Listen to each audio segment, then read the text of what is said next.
বছরটা কিন্তু শেষ। আজকে বছরের শেষ দিন। আগামীকাল নতুন বছরের সূর্য উঠবে। এই এক বছরে আমরা অনেক কিছু পেয়েছি, অনেক কিছু হারিয়েছি, অনেক আপনজন আমাদের মাঝ থেকে চলে গেছে। কি পেলাম, কি হারালাম, এ নিয়ে চিন্তা না করে ভবিষ্যৎকে নিয়ে ভাবুন। আগামীকাল থেকে নতুন বছর শুরু হবে।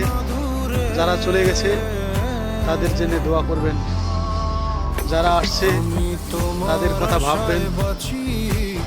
নতুন জীবনের, নতুন বছরের নতুন প্রত্যাশা, অনেক কিছুই হয়তো অপ্রাপ্তি রয়ে গেছে, সেগুলোর কথা না ভেবে ভবিষ্যতের কথা ভাবুন।